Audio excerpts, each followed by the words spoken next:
ഫ്രാൻസിലെ ഒരു പുരാതന നഗരത്തിൽ ലൂസിയൻ എന്നൊരു ചിത്രകാരനുണ്ടായിരുന്നു.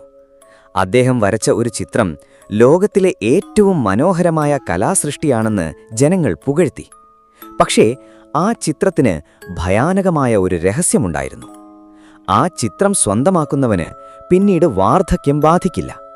വർഷങ്ങൾ എത്ര കടന്നുപോയാലും അയാളുടെ മുഖമോ ശരീരമോ മാറില്ല. പകരം ആ ഉടമസ്ഥന് സംഭവിക്കേണ്ട മാറ്റങ്ങളെല്ലാം ചിത്രത്തിലേക്കാണ് പകരുന്നത്. ഒരു ധനികൻ ആ ചിത്രം വാങ്ങി.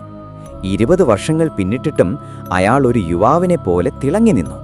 എന്നാൽ ചിത്രത്തിലെ അയാളുടെ രൂപം ചുളിവുകൾ വീണ് വിരൂപമായിക്കൊണ്ടിരുന്നു. കണ്ണുകൾ കറുത്തു കുഴിഞ്ഞു, തൊലി പഴുത്ത് അടരുന്നതുപോലെയായി. ആദ്യം അത് കണ്ടപ്പോൾ അയാൾ അഹങ്കാരത്തോടെ സന്തോഷിച്ചു. എന്റെ വാർദ്ധക്യം ഈ ചിത്രം ഏറ്റുവാങ്ങുന്നു, അയാൾ ചിരിച്ചു. എന്നാൽ ഒരു രാത്രിയിൽ ആ ചിത്രത്തിന്റെ പുറകിൽ ചെറിയ അക്ഷരങ്ങളിൽ എഴുതിയിരിക്കുന്നത് അയാൾ ശ്രദ്ധിച്ചു. നിന്റെ പ്രായം മാത്രമല്ല, നിന്റെ പാപങ്ങളും ഈ ചിത്രം കുടിച്ചു തീർക്കും. ഒരു ദിവസം ഈ ക്യാൻവാസ് നിറഞ്ഞുകഴിഞ്ഞാൽ അത് നിന്റെ ആത്മാവിനെ തേടിയെത്തും.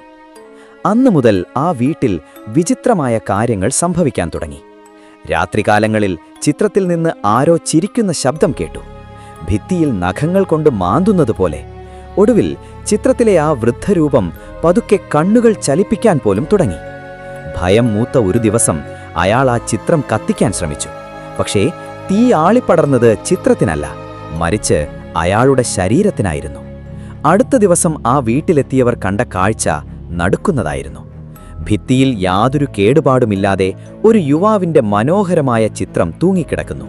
എന്നാൽ ആ ചിത്രത്തിനു മുന്നിൽ 100 വയസ്സായ ഒരു വൃദ്ധനെപ്പോലെ ചുക്കിച്ചുളിഞ്ഞ ഒരു മൃതദേഹം നിലത്ത് കിടപ്പുണ്ടായിരുന്നു.